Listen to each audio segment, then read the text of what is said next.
का जी का समाचार बा। हाँ, ठीक धइले बानी। हमारा नयका चैनल के इहे नाव ह। का समाचार बा। एमे खाली हमनी के समाचारे ना पूछल जाई, समाचार बताहू के बा। बिहार के, झारखंड के, यूपी के का समाचार बा। आजादी के 80 साल लगभग हो गईल। अबहू हमनी खातिर इ गाना चरितार्थ होता कि हऊ देख बिये क के बकरी चरावता। हैं? जिंदगी भर बीए क के हमनिए के बकरी चराई जा। आ नेताजी लोग पांचवो पास क के आ पांचवा फेलो क के गद्दी संभारस लोग। समय आ गईल बा बदलाव के। यही खातिर इ चैनल हम बनौनी हा। एजा हम आ रउआ मिल के एह पर चर्चा कइल जाओ। बहुत गंभीर विषय बा भाई। अब उ समय नइखे।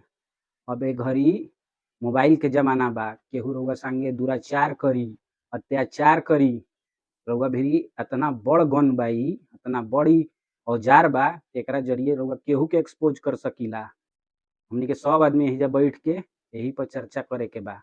अब की बदलाव ले आवे के बा। हम इ कोनो प्रमोशन वीडियो नइखी करत कि कोनो हम पार्टी के माने अथी करतानी, प्रमोशन करतानी ना। रउआ सोचत होखब कि माने हम कोनो पार्टी के एकदम ना। हम कोनो पार्टी के कार्यकर्ता, प्रवक्ता ना हई। ठीक बा? इ हमरा रउरा एकदम जिंदगी के सवाल बा कि 80 बरिस से हमनी के दुहले बा लोग। अब समय आ गईल बा कि हम लोग के जवाब देवे के बा।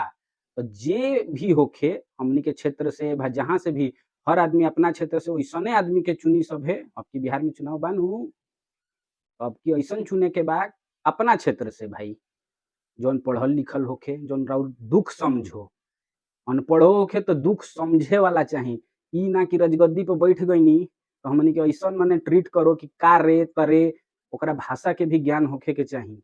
ओकरा शब्द पर संयम होखे के चाही। अइसन आदमी के चुने के बा। चाहे उ जौना पार्टी के होखो। जब सब अच्छे चुनाई तो अच्छा ही होई। अब हमनी के नइखे जाए के विदेश, नइखे जाए के बहारा कमाए, लोहा पीटे। ठीक नु? यही खातिर चैनल बनवले बानी।